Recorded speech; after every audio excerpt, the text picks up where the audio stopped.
Hey there, and welcome to Go Far Girl, the podcast where women share the stories that changed them, one journey at a time.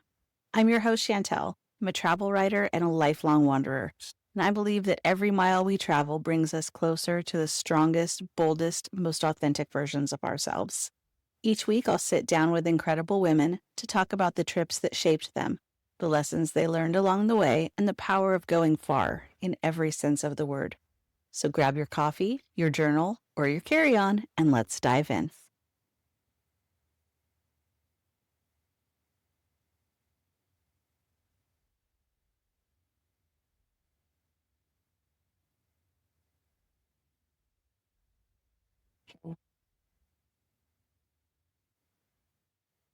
All right. All right. Welcome back. So, in our last episode, we talked with Natalie, and she is back with us here today. For those of you who missed last episode, go back and listen to it. But just a recap, Natalie was a professor, an English professor. She got tired of the living quarter to quarter life, took her kids out of school, moved to the country, and has been driving around teaching her kids on the road ever since. They've been to 21 national parks, I believe. And her kids get the homeschooling, hands-on learning that way as they travel as a family. Over 20,000 miles in the last 2 years they've done. So that's pretty incredible.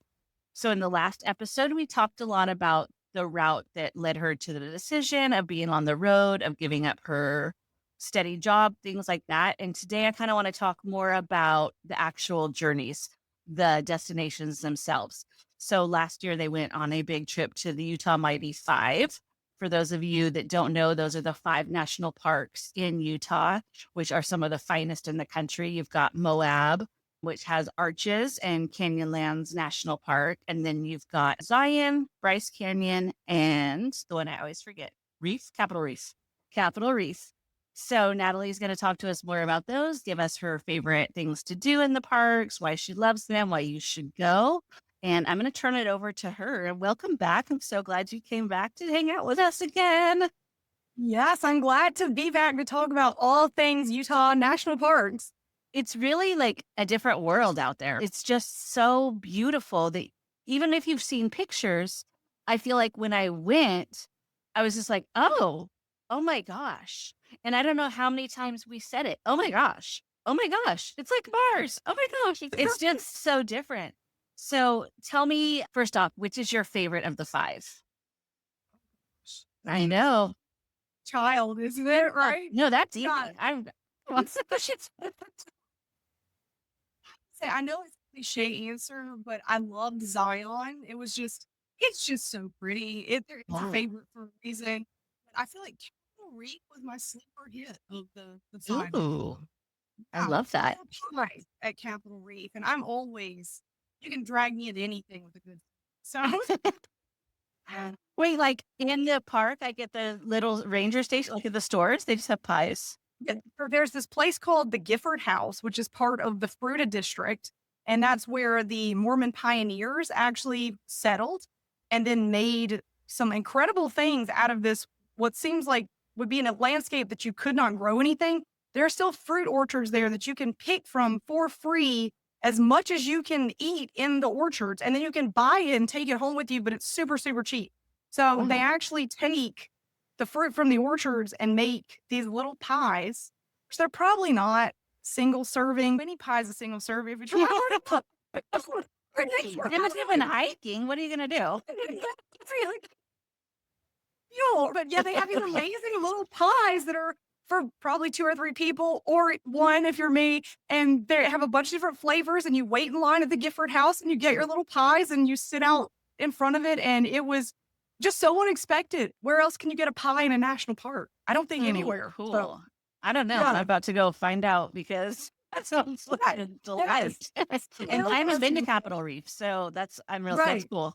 Yes. Yes. So tell us what you did. You did a road trip. You saw them all on one trip, right? On one trip. Yeah. So we had been to Moab before. When the kids were really little, we went out, and we have family that lives out in Colorado. So we had tacked on some extra stuff before going to go see them. And so we had done Arches, and that was the first time, like you were saying, this place looks like Mars. I want to know more. I want to see more. But because we both had jobs and we were going to go see family, we had such a limited amount of time. that we couldn't see everything I wanted to see. We didn't get to go to Dead Horse Point State Park. We didn't get to go to Oh, I Canyonlands. It saw was that. literally Yeah. just in Arches. And then we were on to Denver was where we were actually heading. And so I said, I am coming back. I want to do all of them. I want to see more of the state. It looks so different than South Carolina. And it rented headspace for 8 years before I Oh, could that's come how back. they get you. And so the road trip we took last summer actually started out as I want to go back to Moab again. I want to do Canyonlands. I want to do Arches. And then it was, if I'm out there, we could probably go to Colorado on the way there.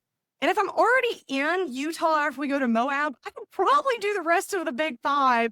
And then it ballooned into this. We want to go to Craters of the Moon in Idaho. That's close to Glacier National Park, which is close to Badlands. So we ended up on this just magnificent, incredible 2-month road trip through the West. So Amazing. they got me. That Moab just reeled me in and it Yeah. exploded from there. So let's take park by park and how you suggest someone does is it a circle? If someone doesn't have the time to do a huge big one, but they still want to see all 5. So let's go where you would start, about how many days you think each park needs. I know you could do a billion days in each park, but really just to get those really super aha moments and important things, if you were to design a trip for me, what would you do?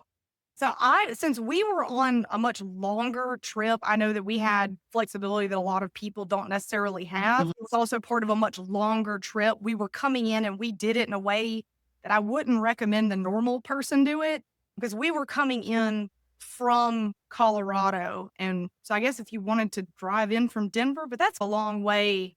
Again, if you have limited vacation days, I would actually fly into Las Vegas, which is way closer to that little southwestern section of Utah, fly into Las Vegas, skirt the little corner there, go up, do Zion or as they say, Zion, which I was corrected several times with my southern accent. It's not Zion, Zion.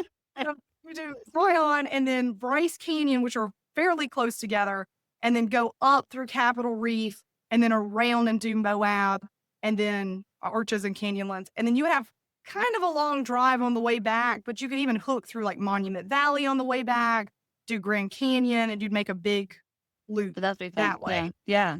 It would be a lot to do. I think I've even had people reach out to me on my blog because I've written a big post about our experience and seeing all 5 of them with the kids and everything. And I've had people ask me, how fast can I do these? Because I recommend on the blog about 10, 11 days, which I know is probably at the max for most people's vacation time.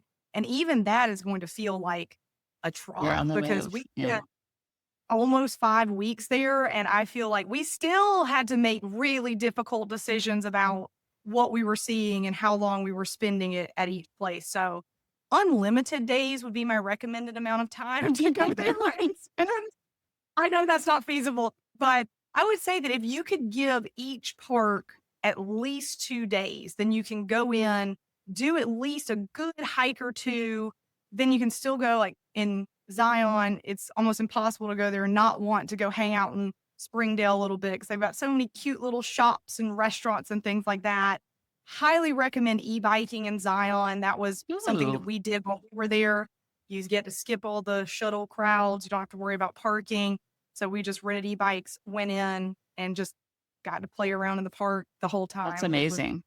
awesome. Yeah. They even had ones we found that had my dad was with me for that part of the trip. And so he rented one and I rented one. He carried my 10-year, she was then 10, and I carried my then 7-year-old. And they had these little like benches on the back. We strapped coolers and backpacks back there. So You're like a petty snab. You're just like, yeah. it's like $5. I'll take you. Take you down. But that's unique. You don't see that in a lot of parks where you could just rent that and do that. That's amazing. Yeah, and they have tons of bike paths. The main scenic corridor that goes down to Temple of Sinawava and the Narrows and everything, all of that is closed to traffic anytime the shuttles are running, which is most of the time because Zion's so popular.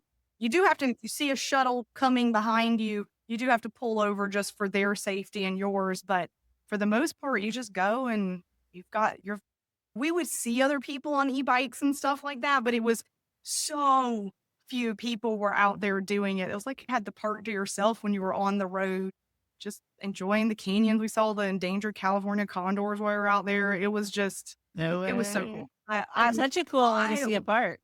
Yeah. And I Zion's a big park. So what I it imagine, yeah, is. that the less traffic, any Yeah, way you can avoid that traffic and those backups is going to give you a benefit because then you can see more. right. That's And so it's a cool. balance between me being real and wanting to do total budget travel because at my heart, I am a budget traveler, but also time is money. And I don't have time to sit there and tell the kids it's only going to be another hour till the shuttle picks us up as they're all tired and hot and upset and everything. So we Did you made have the to book choice to spend a little.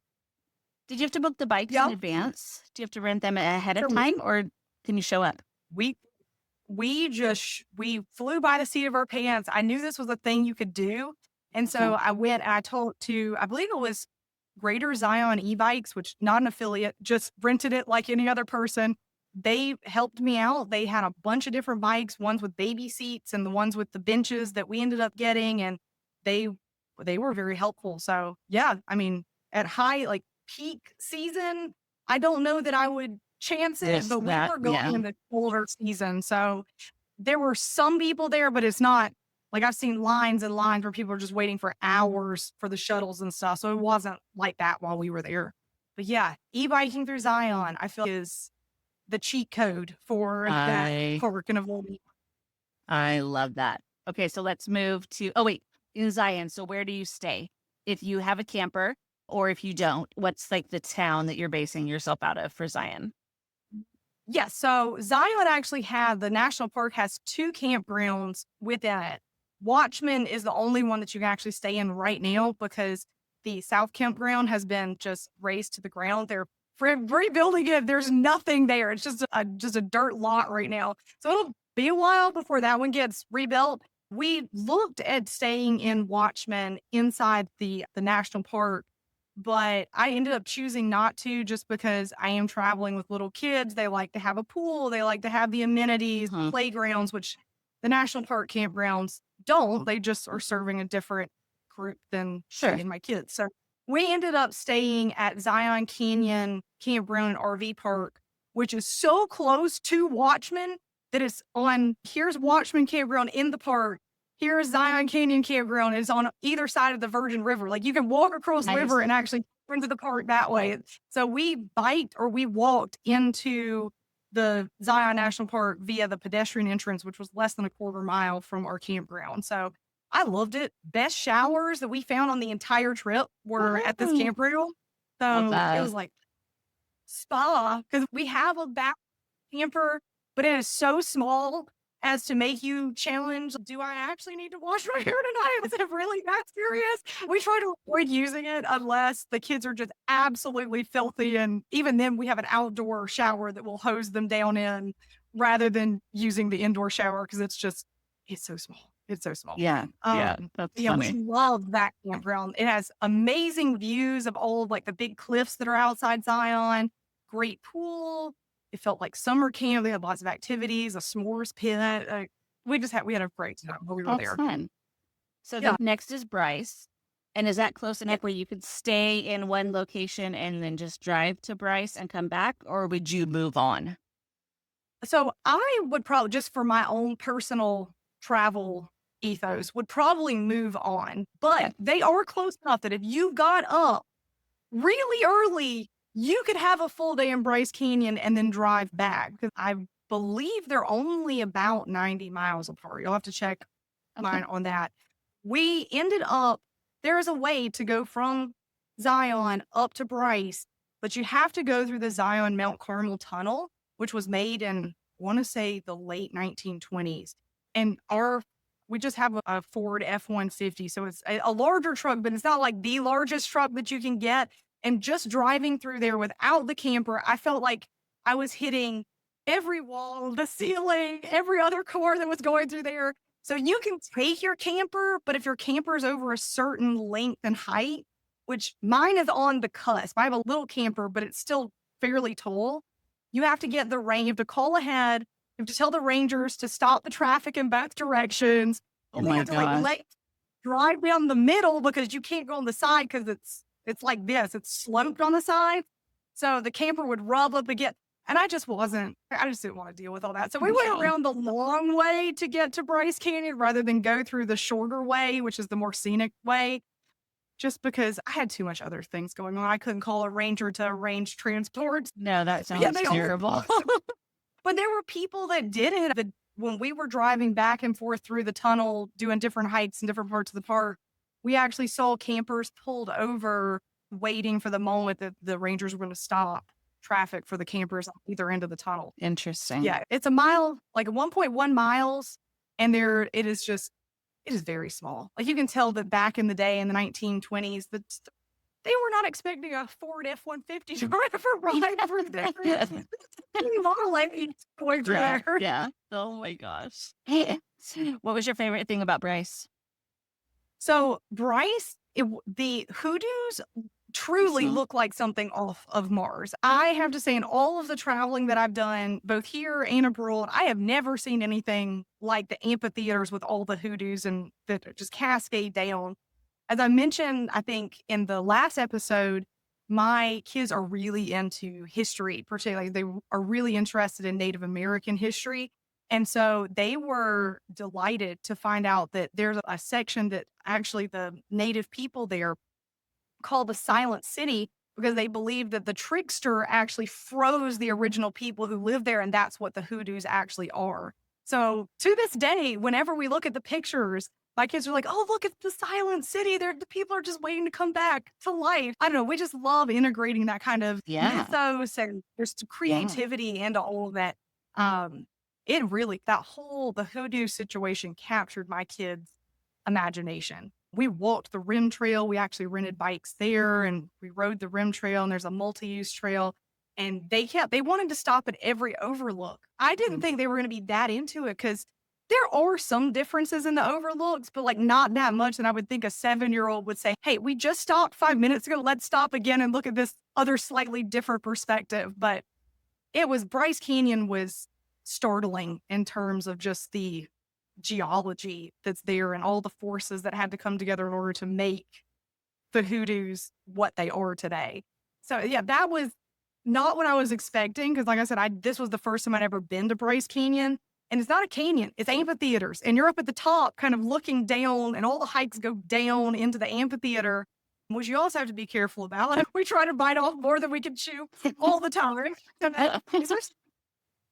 Charleston, essentially, which is just as flat as can be. In some places we are below sea level, and then going to a place like that, which I believe it goes up to about 8,800 feet above sea level, is just, we have to really be careful about some of the hikes we go on, because the lack of oxygen to our poor low country bodies is just. That's how I felt at Rocky Mountain. I was like, I might die Yes, here, but it's going to be really pretty. exactly. At least I'm out doing what I love. Oh, it's crazy how much it affects you though, because you don't think about it. And it's so significant. It's hard. Yeah. It's creeping up over the time period that we did, because Bryce Canyon and Capitol Reef are much higher. Bryce Canyon being even higher than Capitol Reef is compared to some of the other parts of Utah.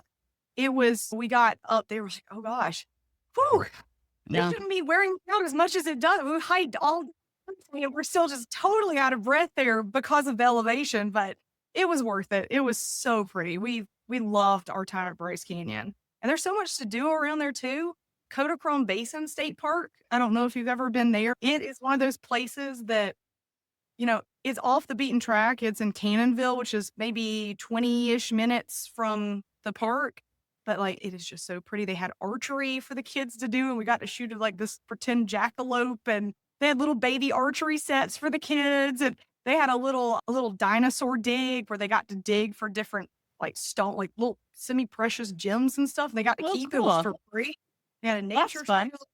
It was really fun. So that was one of the things we did there. We went and we did an ATV rental through the Dixie National Forest, which butts up against Bryce Canyon. That was so much fun. There was nobody out there. We got to see these prairie dogs, and we got to see bristlecone pines that were 1,000 years old. And there's also Panguitch, I think I'm saying that, which is this little old west town. And we went and we had burgers there, and we went to an antique store that's in, I think, the old fire station. There's so much to do. There's nothing around the area, but right there, right around Bryce Canyon and Bryce Canyon City, we spent almost a week there. And I still feel like there was stuff that I was saying, I really wish we had another day or two here. I really wish Oh, we had time to do this. So if I'd had to expand our time anywhere, I think it would have been, well, in all of them, but probably I mhm. would have added at least another day in the Bryce Canyon area and then another day actually at Capitol Reef. So those were two that kind of surprised me with the amount of stuff that was there to do, despite both of them being really remote individually. I think you I bring up a good point that I've learned, and I don't think a lot of people think about it. And this is really important, like at parks at Glacier, places that get really busy like that.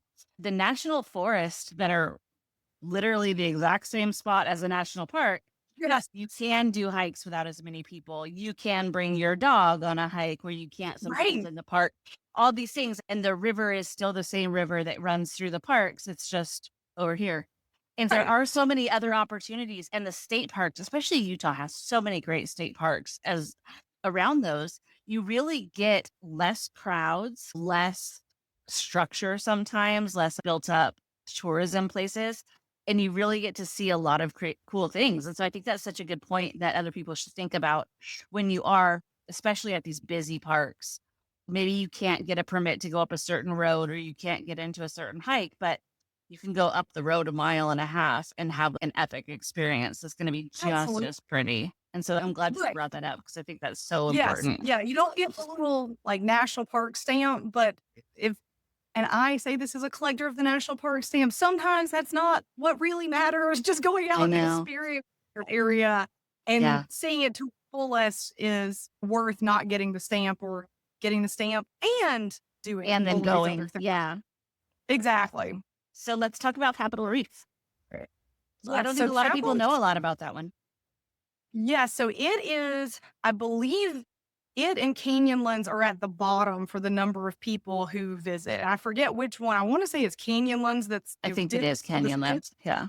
then must be Capitol Reef is like number 4. But there were so few people that were there while we were there that we only found one area where there were any parking woes, which I know there's a lot of parking woes in Zion and Orchards and all of the other ones.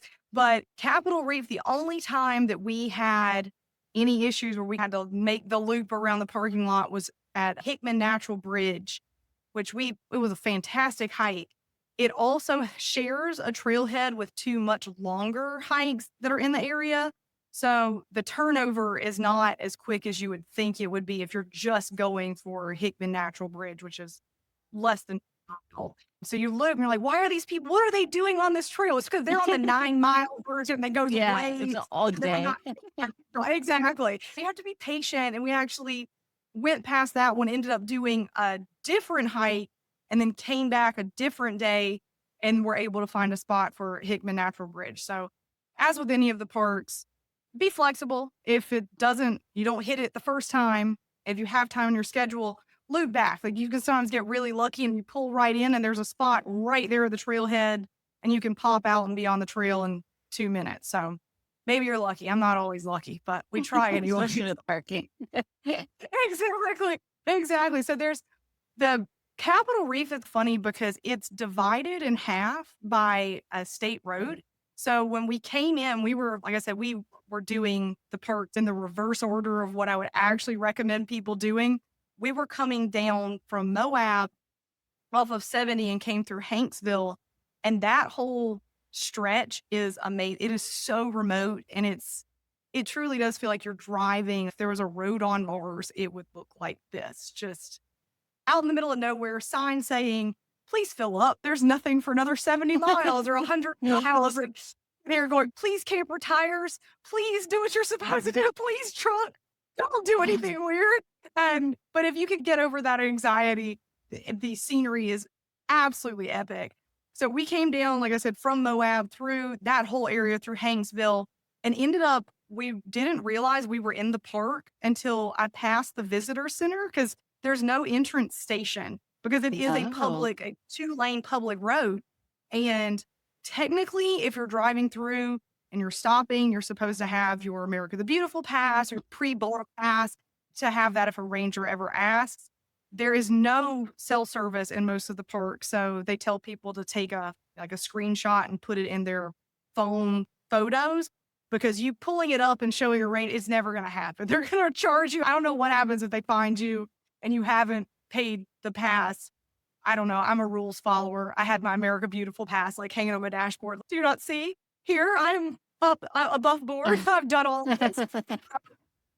So you come through and there's that. So you can just drive through and you can see these beautiful cliffs but they're more, whereas like Zion is more of the oranges and the reds. Capitol Reef is more blonde, the rocks there. So it feels cooler. Whereas like Zion just feels so, I don't know, zazzy with the red and the orange and everything.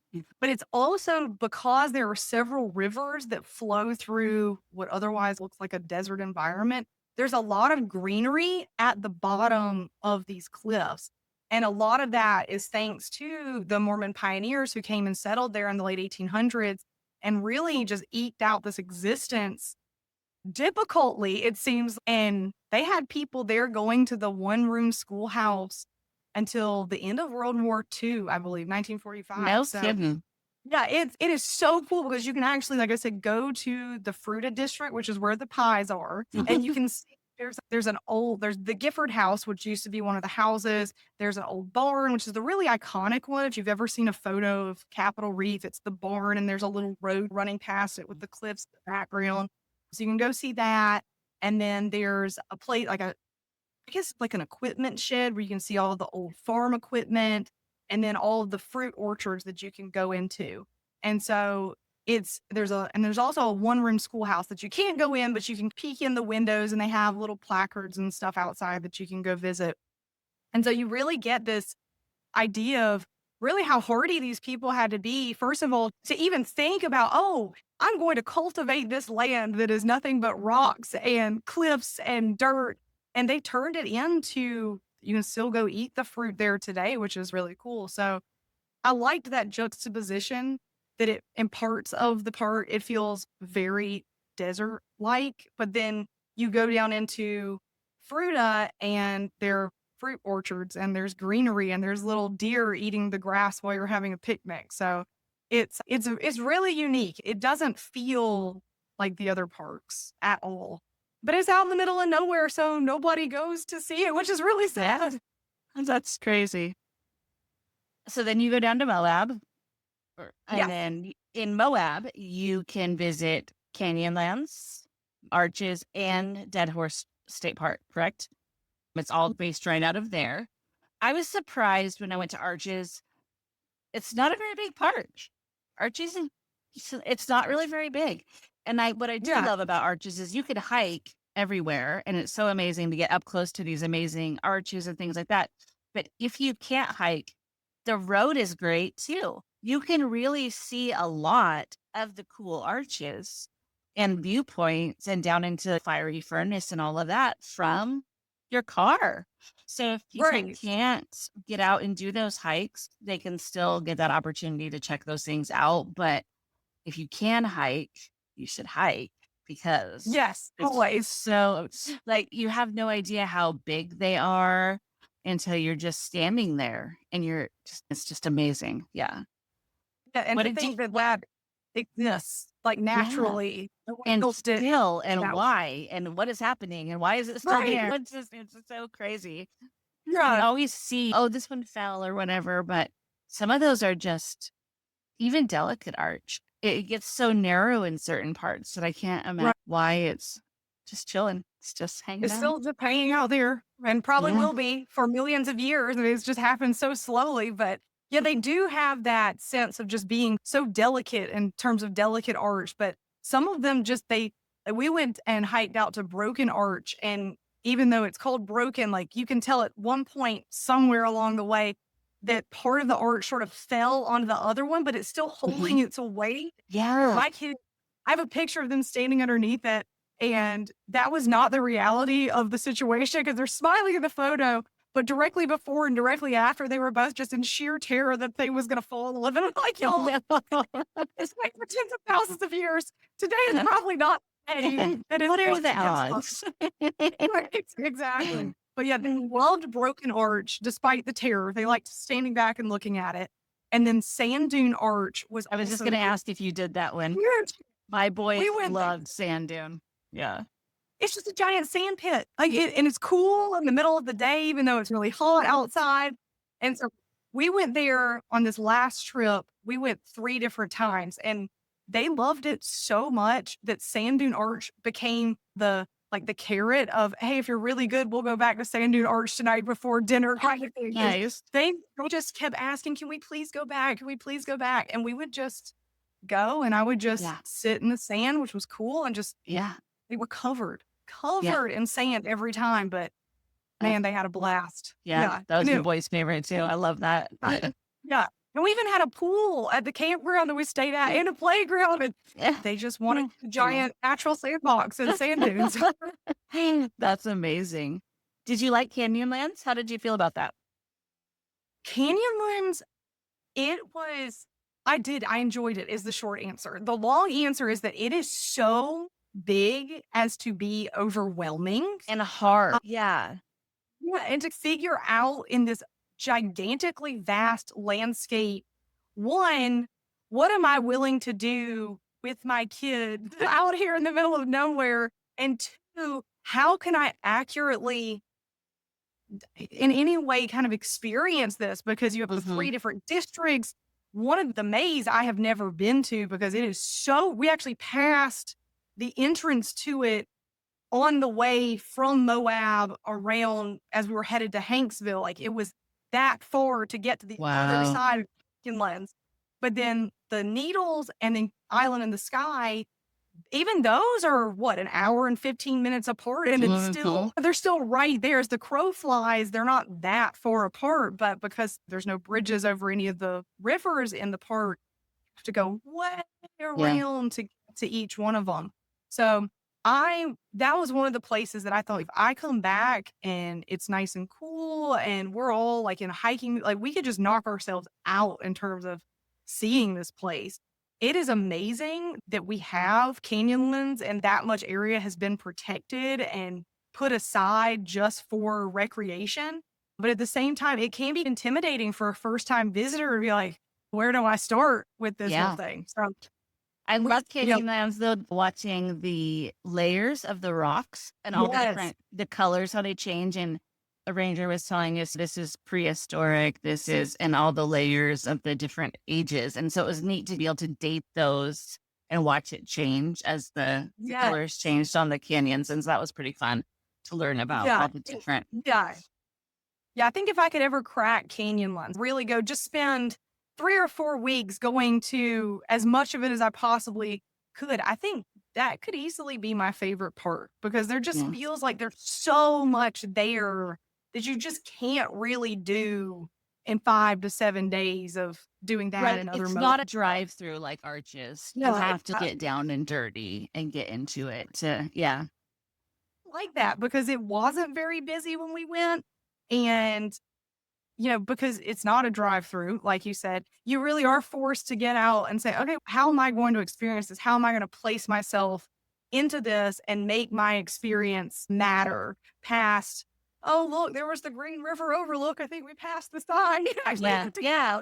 do stuff with it. It's very much an active park as opposed to something that's more passive. Like you could go to Yellowstone. I don't recommend it and just passively drive around for a couple days on the big loops that they've got there. And you would still see animals and you would still see maybe a geyser or something, but all the parks are better when they're active. But yeah, you can't just casually go through Canyonlands. You definitely have to go in with a plan, I Yeah. think. No, we only went to one district, just to Isle in the Sky, and I was like, "Oh my gosh!" Like even just going to one, like you said, I didn't touch that thing. I have no idea, you know, what else there is because it was just so much. And when we went on our, not this past road trip, but the first time I went to Moab when my kids were very small, as I mentioned before, we had a really limited amount of time. So we had a 5 month old. My son was only 5 months old at the time. So we were kind of limited with both time and what we were willing to do with him being so little. And he and I have the complexion of vampires. And we were there in late May. And we were like, oh God, we're going to burn this baby. We need to be very careful. Very little hiking on that first exposure to Moab and Arches, and didn't even bother with Canyonlands because being 5 months postpartum, I barely knew what state I was in at that point, much less was able to tackle something as large, intimidating as Canyonlands. So that was one of those that was at the top of my list that if I come back and I don't have a baby with me, I am going to try and get some sort of hold on this massive park. So I can't say that I've conquered it, but we at least got there and we tried to immerse ourselves in it as much as we could. But it's really pretty. It is a beautiful park and it makes you feel just Oh, so small in the best oh, way, though. we were there was a thunder and lightning storm. So we were out walking around. We were like, oh, I don't know about this, but it made it so beautiful too, because it was dark and moody and then the rocks and oh gosh, it was just so cool. Right. But I was a little frightening once the lightning started. We were like, we have nowhere to go. Like, what are we supposed to do? There's no shade, there's no buildings, there's no cell, there's nothing. Yes, But there's the island of the sky. I feel like you are just on the top. You are the highest point anyway. I know, just begging Yeah. for it. I don't know. Okay, lightning. You're lightning. I'm just go ahead and, Yeah. I'm definitely ready to go back though, because I haven't been to the other three and I really need to try pie and an e-bike to Yes. run off the pie. So it Yes, sounds amazing. Do you have any national parks that are on your bucket list that like, what's your number one like park you haven't done yet, but you really want to do? So I really want to do the Pacific Northwest part. So out there. Yes. We tried to do that this year, and my kids are super into dance right now. And so we're up against their recital, which is in mid-May, and then we've got dance camps and stuff that start in mid-July. And so I've got this really small window, and just getting out there with the camper was going to take me longer than I wanted to. Yeah, And then we're it far. wasn't to give me the flexibility to actually see all the parks that are out there, which I want to do them justice. So we looked and like, how can I do that? Can we fly out, which is so much more expensive? And of course, you'd have to rent a car, and then you're limited by the number of days you have with the car. And so I put that on the shelf, but Yeah. the shelf is right here. It's not going far. So that's Yeah. the next one. I'm hoping that Oh. region is the part that I hope then we explore in the U.S. You'll have to let me know so I can do a hike with you because that would be so much Oh, fun. yes. Because those are my parks and I could, yeah, they're Right. my I babies. need some experience. Yeah, Yes. yeah, you got it. Thank you for sharing all of that. It was so fun talking to you and so like motivating. My husband's never been to Utah or to those parks. Oh. And so it's always one of those things. The boys and I went with my sister, but he hasn't been. And so I'm always like, God, we got to get you out there. And so absolutely. listening to you, I'm like, oh yeah, when he hears this, I'm definitely gonna have to book a trip because he's like, oh, we're doing Yes. all of that. So Yes. so They for are anyone incredible. yeah, for anyone listening, if you guys want more information about the Utah Big Five or national parks, be sure and check out Natalie's blog because she's got all the tips and all the itinerary stuff written up there. You can reach out to her through that, and that's campingkiddos.com. And you can find her on Instagram as well. And you can follow us at Go Far Girl, and she can be hanging out in there and answer any questions that you guys have too. So it was so good talking to you and appreciate you so much. Absolutely. Thank you so much for having me. Ups.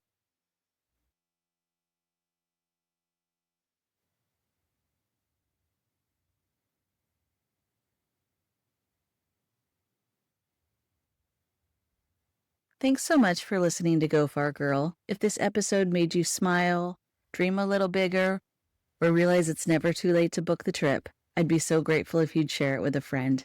And hey, we've got an amazing group of women waiting for you inside our Facebook community. Just search Go Far Girl, come on in and say hi. Until next time, keep exploring, keep growing, and never stop going far.